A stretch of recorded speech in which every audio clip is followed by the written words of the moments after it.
Meus irmãos, que Deus abençoe os irmãos, em nome de Jesus. Estamos aqui hoje para fazer mais um comentário, e o comentário hoje é sobre o livro de Naum. Quem foi este profeta, onde ele viveu, em que momento da história ele passou. Irmãos, falar de Naum é meio complicado, porque pouco se fala sobre ele, a Bíblia fala muito pouco sobre ele, mas nós vamos entender qual foi o teor da sua profecia, em que momento ele profetizou e quais foram as consequências que prováveis ele pode ter sofrido acerca da sua profecia.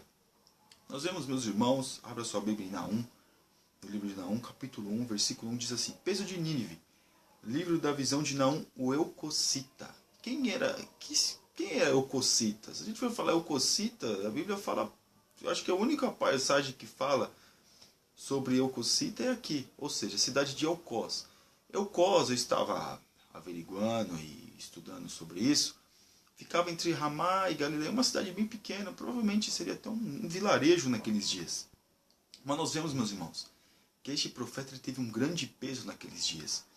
Ele, meu irmão, com certeza ele profetizou na reforma que Josias fez, naqueles dias que Josias tirou todos os santos do templo, toda aquela parafernália toda que eles colocavam, que os reis, era assim, os reis, vinha um rei bom, depois veio o rei ruim, veio o rei bom, depois um ruim, mas Josias foi um rei bom que tirou os altares naqueles dias.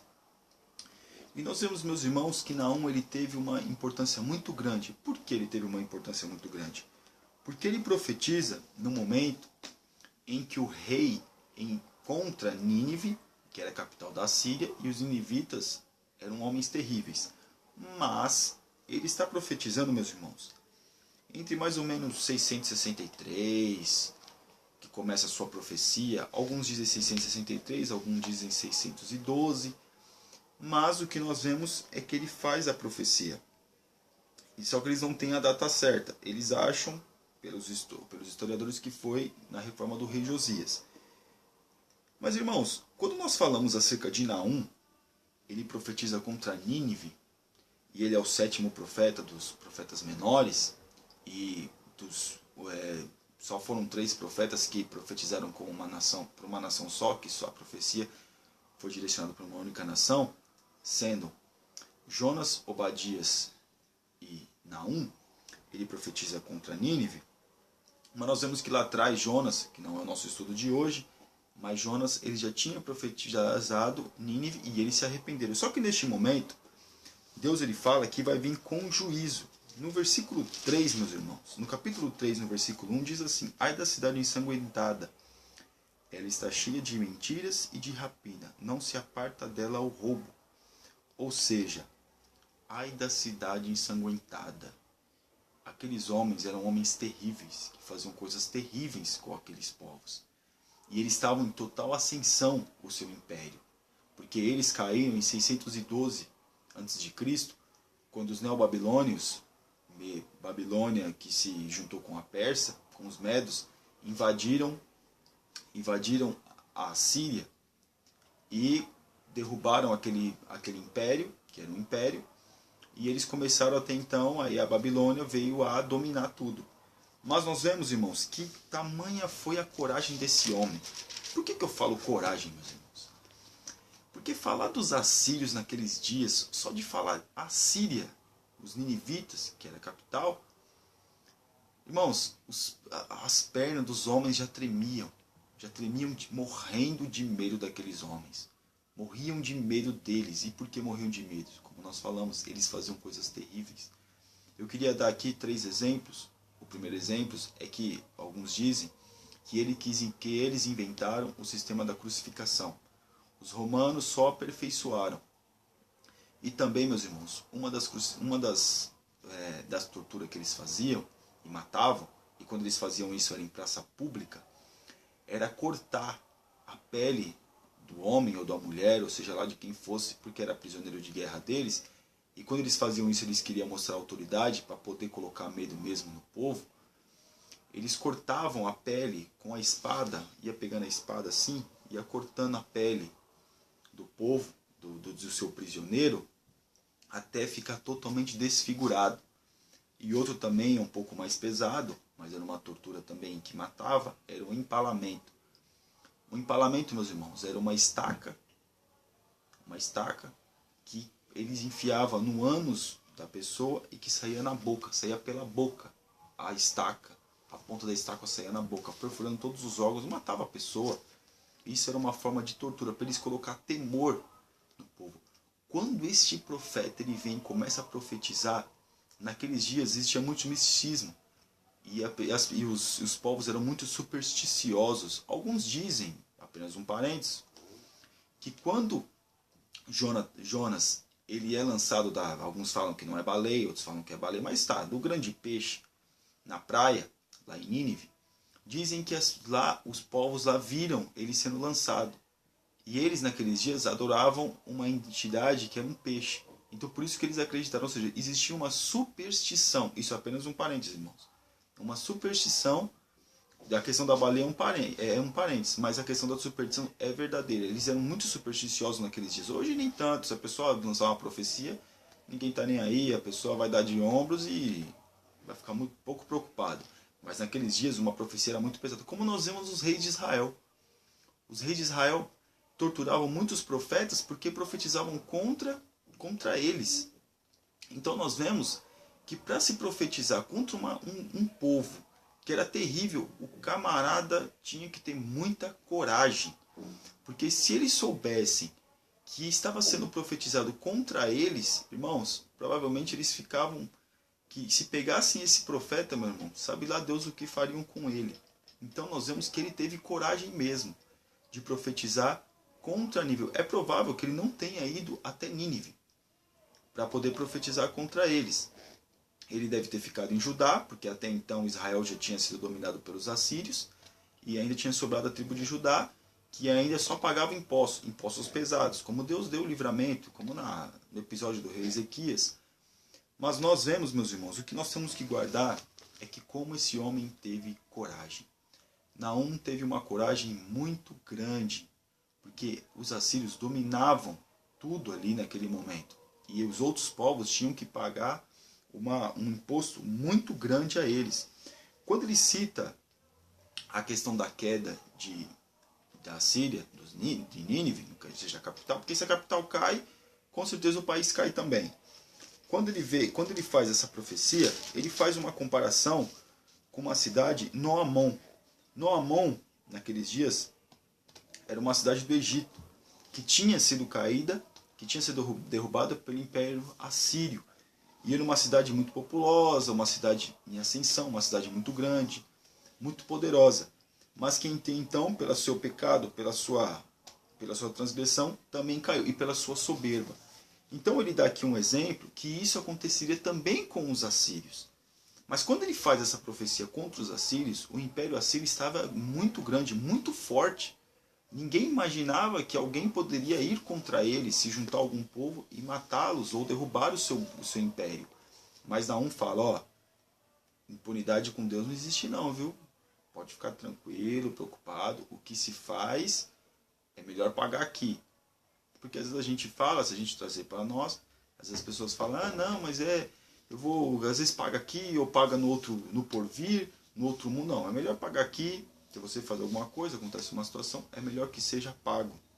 Aqui, porque aqui nós temos condições de arrependimento neste mundo, nessa esfera. Mas, irmãos, quando nós olhamos aqui, nós vemos que Naum, ele vem falar, ele começa a falar acerca da destruição de Nínive. Imagine vocês, meus irmãos, se hoje alguém pregasse contra um governo ou contra uma nação. Hoje vai falar, não, mas aqui nós somos um país livre. Aqui nós somos. Mas imagine você estar num país vizinho e você falar contra aquele país acerca da sua idolatria, como no Uzbequistão, como em alguns países que não se divulga, mas que não se pode propagar o evangelho. Não são impérios, mas não se pode.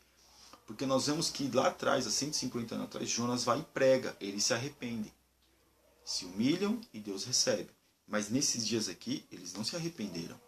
Porque eles estavam soberbos, estavam achando que podiam fazer o que quisessem com qualquer pessoa, que nada vinha sobre eles por causa do seu poder, por causa da sua estrutura, das suas cidades que eles construíram, fizeram umas construções muito fabulosas, que depois nós vamos preparar um estudo, um comentário sobre a questão da Síria, o seu poderio militar e a sua estrutura.